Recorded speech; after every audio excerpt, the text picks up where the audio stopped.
Welcome all you music fans out there. I'll be your host, Bushrod Gitts. Now let's get jamming. Today's episode is all about epic jams. It's something I absolutely love in music, but it's also something I miss because it's becoming increasingly rare.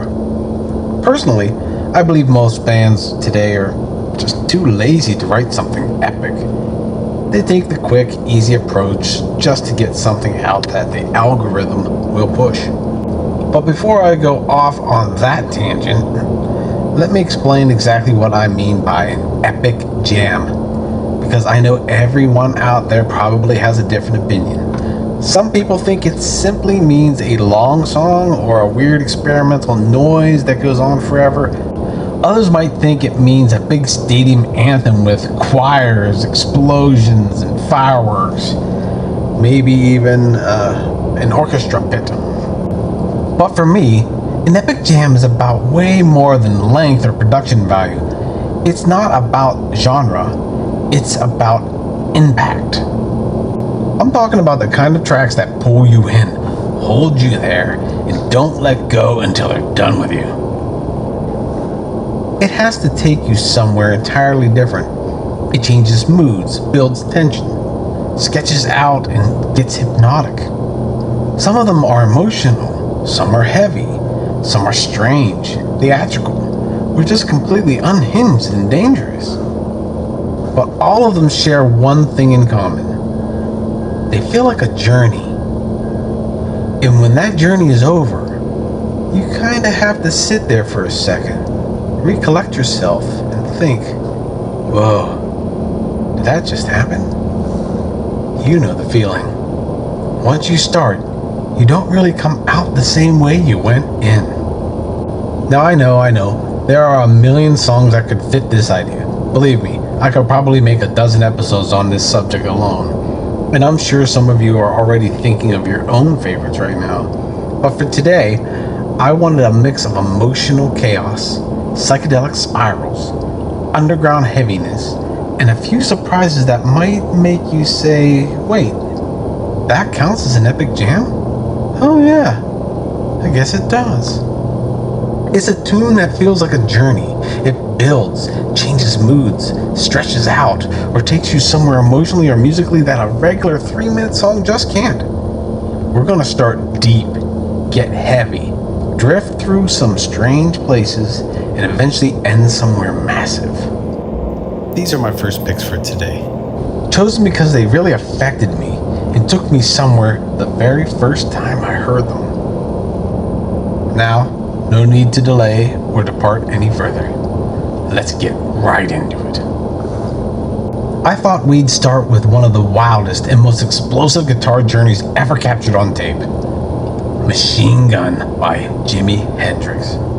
Now this is an epic jam. It has everything an epic jam needs. It tells a story. It's emotional. It has absolutely mind-blowing and hypnotic guitar parts. If you've never heard Machine Gun before, go find yourself a pair of large, over-the-ear headphones with a curly cord and lay down in a dark room while you crank this song out loud enough to block out the rest of the world. Let Jimmy take you through this narrative. This song doesn't just take you to the battlefield, it feels like a battlefield. And his guitar solo isn't just a guitar solo, it makes you feel the soldiers' conflict. My favorite version is the one recorded live with the band of Gypsies. Hendrix somehow turns his guitar into helicopters, explosions, sirens, screams, and of course machine gun fire. But underneath all that noise and chaos is something deeply emotional and human. You can feel the fear, the anger, the sadness, the conflict. It stretches out, twists around, it's ugly, beautiful, terrifying, and somehow hypnotic all at once. I know some people hear long jams and think musicians are just showing off, but Machine Gun never feels like that to me. It feels purposeful, like Hendrix is trying to say something words can't quite explain. And honestly, few songs ever made me sit there afterwards and think, whoa, what just happened?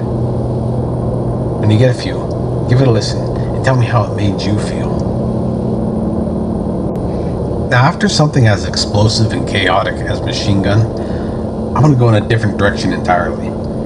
Still emotional, still powerful, but this next one feels less like war and more like wandering through someone's soul. And that's Maggot Brain by Funkadelic. Now this is one of the strangest epic jams ever recorded. I know the title alone probably scares some people off, like Maggot Brain. Sounds disgusting, right? Like some horror punk B movie or something. But don't let the weird title fool you. The song is beautiful and sad and haunting. If you've never heard the story behind it, George Clinton supposedly told guitarist Eddie Hazel to imagine his mother had died. And then imagine she suddenly came back to life. Now, I don't know for sure if that story is completely true or maybe grew bigger over the years, but when you hear Hazel play, you kind of believe it. Because his guitar doesn't just sound played, it sounds felt. It sounds like it's crying and then rejoicing. So it fits that George Clinton story perfectly. There are barely any lyrics here, hardly any real structure either. Mostly just guitar floating through space over a hypnotic groove. But somehow, it never feels boring. At least not to me. Some guitar solos feel like they are just trying to impress you. The worst ones for me are the ones that seem like they're just trying to cram in as many guitar notes as possible in the shortest span of time. They come off cold and emotionless to me. This one feels like somebody's confessing something. The notes cry. They bend and stretch like they're hurting. They called out for help. Then suddenly there's hope for a second before drifting right back into loneliness. Now, I know some people out there probably hear this and think, it's just 10 minutes of free-form guitar, big deal, many people have done it. Yeah, but to me, this is proof that music doesn't always need lyrics to say something huge. Sometimes a guitar says more than words ever could. And if an epic jam is supposed to take you somewhere emotionally, Maggot Brain absolutely does. Give it a listen, then tell me if you don't feel the torment through that guitar.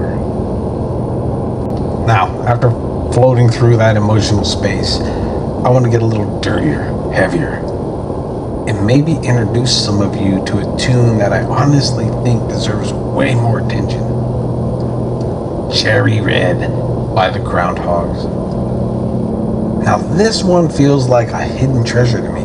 I know a lot of people talk about the big names when discussing heavy music from the late 60s and early 70s, like Sabbath, Zeppelin, Deep Purple, and I get it. But the Groundhogs, man, they deserve way more love. Especially this song. If you've never heard Cherry Red, imagine heavy blues rock after staying awake for 3 days straight, smelling like booze and covered in all kinds of grime. It's nasty in the best possible way. The riff is thick and hypnotic, and the guitar tone feels dirty without ever losing its groove. It just keeps coming at you. His energy is relentless. Even the breakdown parts have power, and that is part of what makes an epic jam work. Sometimes it's not about constant changes or giant dramatic movements. Sometimes the greatest comes from locking into a groove so hard that it almost puts you in a trance. You stop listening to the song and start living inside it. Tony McPhee's guitar playing here feels loose and dangerous too. Like the whole thing could fly apart at any second, but somehow never does. Honestly, this song feels way ahead of its time. I can hear hints of stoner rock, doom metal, maybe even grunge in places. And while I know plenty of people probably wouldn't call this an epic, since most versions are only 5 or 6 minutes long, but to me, a riff that can completely take over your brain for that long absolutely qualifies. This one doesn't explode, calm down, then explode again. It's a constant outburst. Please, let me know what you think.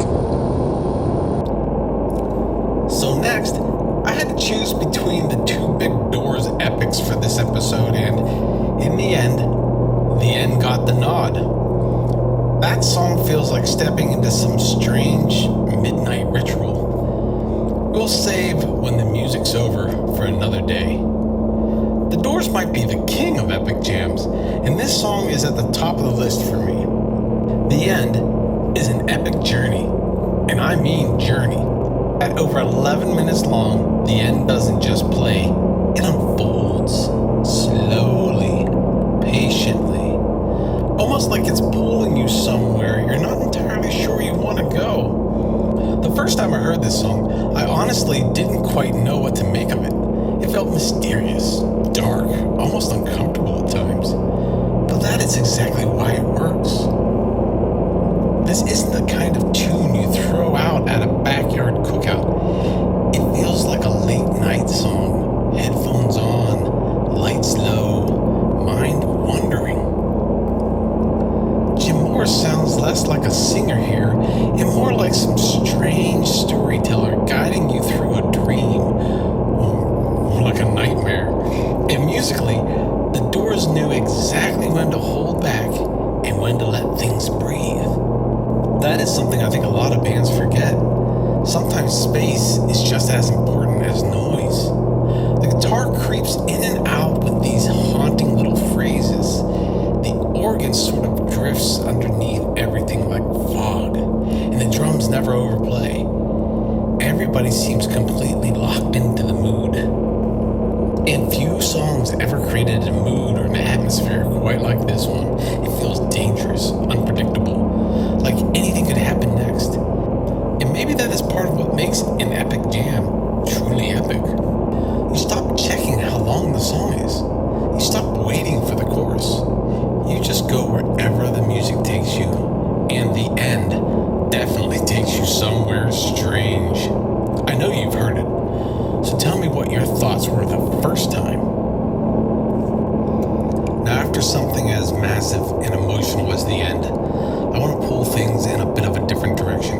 Not into silence, not into chaos, but into something a little more grounded. The Key by the Guess Who.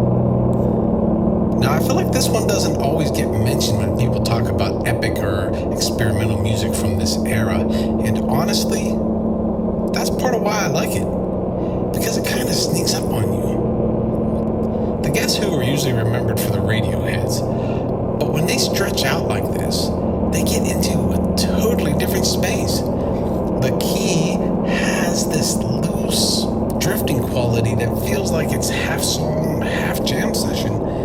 It doesn't rush itself, it settles in. And what I really like about it is how it builds its groove slowly instead of exploding into it. It kind of eases you in, almost like the band is figuring out as they go, but in a way that still feels intentional. There's this warm, slightly gritty tone to everything. The guitars don't feel overly polished. The rhythm just keeps rolling forward, steady and patient, like it's got nowhere else to be. And that's something I think a lot of epic jams have in common, even the big dramatic ones. They know when to sit. Not everything has to be screaming or exploding or shifting every 10 seconds. Sometimes the power is just locking into a feel and letting it breathe.